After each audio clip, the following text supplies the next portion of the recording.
कुछ ऐसे अधिकारी जिन्होंने अपने स्वार्थ में भरत तिवारी जी की हत्या करने का काम किया, उन लोगों को सख्त से सख्त सजा मिले।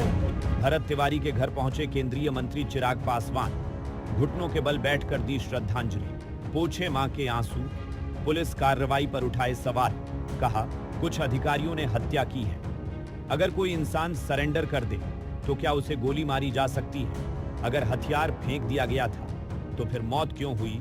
और अगर पुलिस सही है तो वायरल वीडियो क्या कह रहा है? बिहार के भोजपुर में हुए भरत तिवारी एनकाउंटर केस ने अब पूरे राज्य की राजनीति में भूचाल ला दिया है। परिवार फेक एनकाउंटर का आरोप लगा रहा है, पुलिस अपनी कहानी बता रही है और अब चिराग पासवान के दौरे के बाद यह मामला और ज्यादा गर्म हो गया है।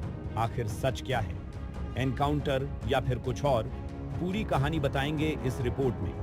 सच को जितना दबाने की कोशिश करो वह उतनी ही ताकत से बाहर निकलता है, और जब किसी मौत के बाद सवाल जवाबों से ज्यादा हो जाए तो समझ लीजिए मामला सिर्फ एक घटना नहीं बल्कि एक रहस्य बन चुका है। बिहार के भोजपुर का एक छोटा सा गांव, एक युवक, एक वायरल वीडियो, एक एनकाउंटर, और अब राजनीति से लेकर आम जनता तक हर किसी की जुबान पर सिर्फ एक ही नाम, भरत तिवारी। लेकिन सवाल यह है कि आखिर उस दिन ऐसा क्या हुआ था जिसने पूरे बिहार की राजनीति में भूचाल ला दिया? क्या यह पुलिस की जवाबी कार्रवाई थी, या फिर जैसा परिवार और गांव वाले आरोप लगा रहे हैं यह एक फर्जी एनकाउंटर था? और अगर भरत तिवारी ने सच में सरेंडर कर दिया था तो फिर उसकी मौत कैसे हुई? इन्हीं सवालों के बीच अब इस मामले में केंद्रीय मंत्री चिराग पासवान की एंट्री हुई है और उनके एक दौरे ने इस पूरे मामले को और ज्यादा गर्म कर दिया है। शुक्रवार यानी 3 जुलाई को चिराग पासवान सीधे भोजपुर के बिलौटी गांव पहुंचे। चिराग पासवान ने भरत तिवारी के पिता से मुलाकात की, उनकी मां से बात की, भाई और भी परिजनों से मिले, उनका दर्द सुना, उनकी आंखों में मौजूद बेबसी को देखा और उन्हें भरोसा दिलाया कि उनकी लड़ाई अब सिर्फ परिवार की लड़ाई नहीं रहेगी। उन्होंने भरत तिवारी की तस्वीर पर फूल अर्पित कर श्रद्धांजलि दी। इस दौरान चिराग घुटनों के बल बैठकर दिवंगत को नमन करते नजर आए। परिवार से मुलाकात के दौरान भरत तिवारी की मां आशा देवी अपने आंसू नहीं रोक सकी। बेटे को याद कर वे फूट फूट कर रोने लगी। चिराग पासवान ने उन्हें सांत्वना दी और उनके आंसू पोंछते हुए न्याय दिलाने का भरोसा दिया। मौके पर मौजूद लोगों की भी आंखें नम हो गईं। मुलाकात के बाद चिराग पासवान ने जो कहा उसने इस पूरे मामले को एक नया मोड़ दे दिया। उन्होंने कहा, अगर कोई व्यक्ति आत्मसमर्पण कर रहा है तो उसकी हत्या नहीं की जा सकती। बस यहीं से शुरू होता है सबसे बड़ा सवाल। अगर भरत तिवारी ने सरेंडर कर दिया था तो फिर गोलियां क्यों चली? अगर उसके हाथ में हथियार नहीं था तो फिर उसे गिरफ्तार क्यों नहीं किया गया? अगर वह जिंदा पकड़ा जा सकता था तो फिर मौत ही आखिरी रास्ता क्यों बनी? चिराग पासवान ने कहा कि सोशल मीडिया पर जो वीडियो वायरल हो रहा है उसमें भरत तिवारी के आत्मसमर्पण करने की बात सामने आ रही है। अगर वे वीडियो सही है तो ये बेहद गंभीर मामला है। उन्होंने कहा कि लोकतंत्र में कानून का राज चलता है और कानून किसी को भी अपने हाथ में लेने की इजाजत नहीं देता। उन्होंने साफ शब्दों में कहा कि अगर कोई अपराधी भी है तो उसका फैसला अदालत करती है, बंदूक नहीं। उन्होंने पूरे मामले की निष्पक्ष और उच्च स्तरीय जांच की मांग की। साथ ही उन्होंने ये भी कहा कि जिन लोगों पर आरोप लग रहे हैं उनके खिलाफ कार्रवाई होनी चाहिए। जरूरत पड़ी तो वे इस मामले को मुख्यमंत्री के सामने भी उठाएंगे और दोषियों की गिरफ्तारी की मांग करेंगे। और किसी भी सभ्य समाज में कतई स्वीकार नहीं किया जा सकता जिनके ऊपर कानून व्यवस्था को बनाए रखने की जिम्मेदारी है।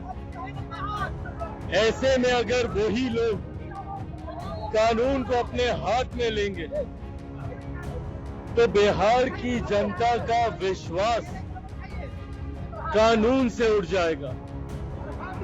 कानून पर लोगों का विश्वास बना रहे।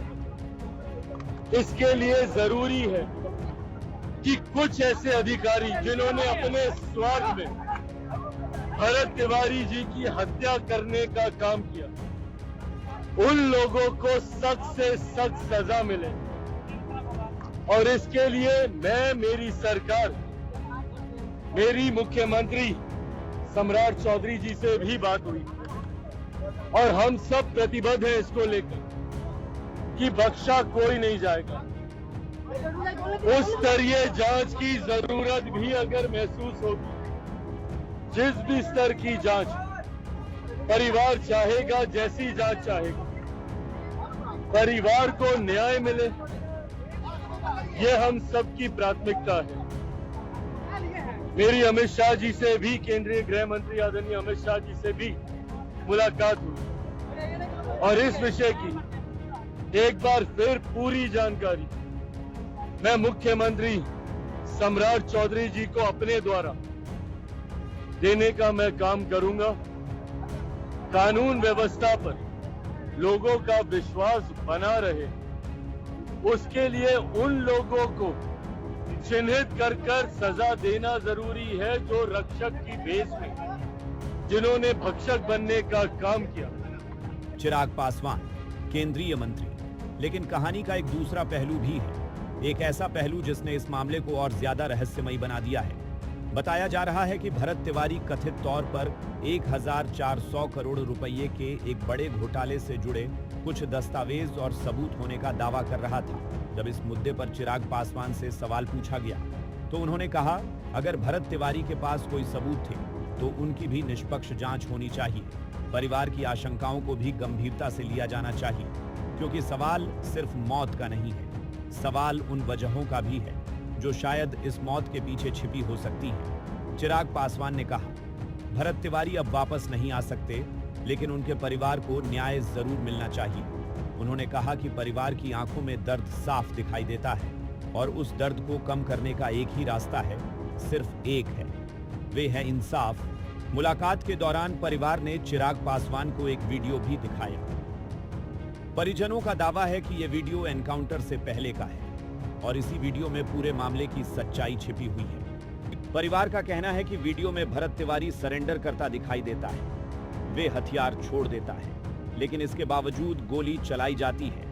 यही वजह है कि गांव वाले इस पूरे मामले को फर्जी एनकाउंटर बता रहे हैं और यही दावा अब पूरे मामले को सवालों के घेरे में खड़ा कर रहा है। हालांकि पुलिस की कहानी इससे बिल्कुल अलग है। पुलिस के मुताबिक 17 जून 2026 को भरत तिवारी ने फेसबुक लाइव किया था। लाइव वीडियो में वे हाथ में पिस्तौल लिए दिखाई दे रहा था। वे गांव की समस्याओं, बाढ़, विस्थापन और प्रशासनिक लापरवाही के खिलाफ आवाज उठा रहा था। इसी दौरान पुलिस को सूचना मिली कि भरत तिवारी हवा में फायरिंग कर रहा है।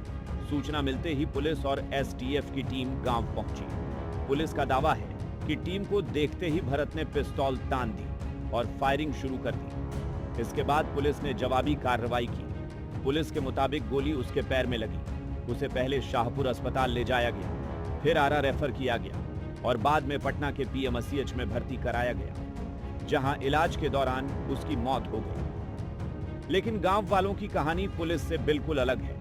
उनका कहना है कि भरत तिवारी ने लाइव वीडियो के दौरान ही सरेंडर कर दिया था। उसने हथियार फेंक दिया था और इसके बावजूद उस पर गोलियां चलाई गई। यहीं से शुरू होता है सबसे बड़ा सवाल, और शायद यही वजह है कि यह मामला अब सिर्फ भोजपुर तक सीमित नहीं रह गया है। ये पूरे बिहार की राजनीति का मुद्दा बन चुका है। एक के बाद एक बड़े नेता भरत तिवारी के घर पहुंच रहे हैं। कोई न्याय की मांग कर रहा है, कोई उच्च स्तरीय जांच की, कोई सीबीआई जांच की मांग उठा रहा है, तो कोई पुलिस की भूमिका पर सवाल खड़े कर रहा है। कांग्रेस के नेता अजय राय पहुंचे, पप्पू यादव पहुंचे, पूर्व केंद्रीय मंत्री पहुंचे और अब चिराग पासवान का दौरा इस मामले को और ज्यादा राजनीतिक बना गया है। उधर परिवार का दावा है कि उन्हें पहले भी धमकियां मिली थी। परिवार ने कहा कि उन्हें डर है और उन्हें सुरक्षा की जरूरत है। इस पर चिराग पासवान ने भरोसा दिलाया कि अगर जरूरत पड़ी तो सुरक्षा भी दिलाई जाएगी। उन्होंने साफ कहा, किसी को भी इस परिवार को डराने या दबाने की इजाजत नहीं दी जाएगी। भरत तिवारी के पिता ने कहा कि चिराग पासवान ने उन्हें भरोसा दिया है कि दोषियों को जल्द गिरफ्तार किया जाएगा। अब परिवार को उम्मीद है कि शायद उनके बेटे को इंसाफ मिल सके। लेकिन इस पूरे मामले में सबसे बड़ा सवाल आज भी वहीं खड़ा है और शायद तब तक खड़ा रहेगा जब तक जांच पूरी नहीं हो जाती। अगर भरत तिवारी ने सरेंडर किया था तो फिर गोली क्यों चली? अगर उसने सरेंडर नहीं किया था तो वायरल वीडियो आखिर क्या कह रहा है? अगर पुलिस सही है तो गांव वाले इतने सवाल क्यों उठा रहे हैं? और अगर परिवार सही है तो जिम्मेदार कौन है? फिलहाल बिहार की राजनीति गर्म है। परिवार इंसाफ की मांग कर रहा है, नेता जांच की मांग कर रहे हैं और जनता जवाब मांग रही है। अब देखना होगा क्या ये मामला भी फाइलों में दब जाएगा या फिर सच सचमुच सामने आएगा? क्योंकि मौत अगर सवाल बन जाए तो जवाब मिलना जरूरी हो जाता है और इस कहानी में सवाल अभी खत्म नहीं हुए हैं, बल्कि दिन पर दिन और नए सवाल निकलकर सामने आ रहे हैं। आप इस पूरे मुद्दे को लेकर क्या सोचते हैं? अपनी राय हमें कमेंट सेक्शन में जरूर बताइए। साथ ही और भी अपडेट्स के लिए जुड़े रहें